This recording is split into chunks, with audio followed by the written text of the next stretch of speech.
Oh my fucking god. That episode of Tokyo Ghoul, that's like, hands down, you cannot do a better finale than that. You can't.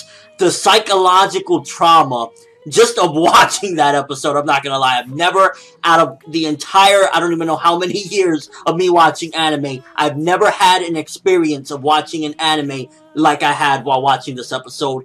The carnage that Kaneki sustained at the hands of Jason, what he had to endure, the pain, the psychological trauma, everything that this episode brought forth, the development, everything about it was absolutely remarkable. Now, I know there's going to be manga readers that are going to say the manga did it this way, and this, and that, and that, and this. I don't care. I think that, if anything, you should separate the two as two different experiences entirely. The manga is this way, the anime is this way, because the way they presented the material and the way it was done, it was just outstanding. I mean, honestly, it was just truly remarkable. When that song came in, the opening, which is probably going to be one of my all-time favorite openings, period. When that song came on, it was just like hell breaks loose. I love it when an anime does the full OST of a song. They do the full track and just have it with the actual fight. That fight was brutal. And to be honest with you, this episode, the artistic value of what it did, showing the mental state of Kaneki and how we were going back in time to basically when he was younger. It was just really displaying this character's mental trauma and how everything that he's been through in this series even dates back further to things that happened previously in his childhood. So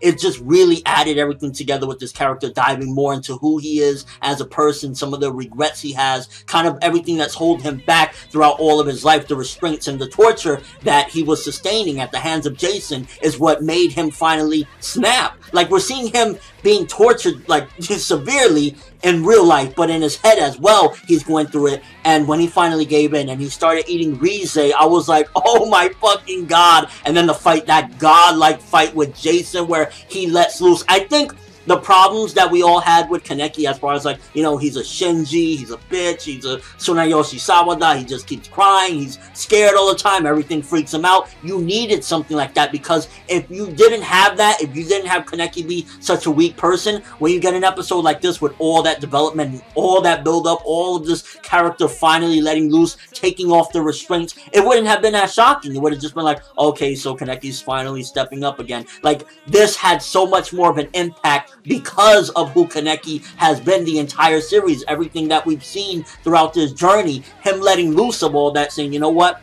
I'm tired of basically being the bitch. I'm tired of life throwing me under the fucking bus. I'm fighting back. And when he let loose white-haired Kaneki for the motherfucking win, Kaneki with the black hair, yeah, he's a bitch, he cries and everything. White-haired Kaneki, manly as fuck, beast as fuck, and overall, this episode was absolutely outstanding. I know people are gonna say, the manga did it, whatever. I don't care. Once again, I'm reading the manga right now. I started. I'm not that far into it. I'm like, I think 20, 30 chapters in or so, but the anime is just an entirely different experience. Exclude the two of them, and you will absolutely adore this series, especially this finale. I mean, I couldn't have thought of a better finale myself, and it was just so nerve-wracking while watching this episode, just seeing the torture. I've never seen anything like that, and I've never experienced a feeling like that while watching an episode, just seeing the mental anguish and the physical anguish of what Jason was doing to him, torturing him, making him have to choose to who is going to survive between these two people. It was outstanding. Honestly, it was just remarkable, and I love this series. This is hands down going to go down my favorite series of this season. This finale solidified it totally, completely. I was just on the edge of my seat the entire time, and it was remarkable. It was outstanding. I loved it. I highly recommend anybody go watch Tokyo Ghoul right now. You will not be disappointed. It is fucking amazing. Very fast-paced, but absolutely, like, an incredible journey and an incredible adventure to see this guy Kaneki, what he goes through in this episode.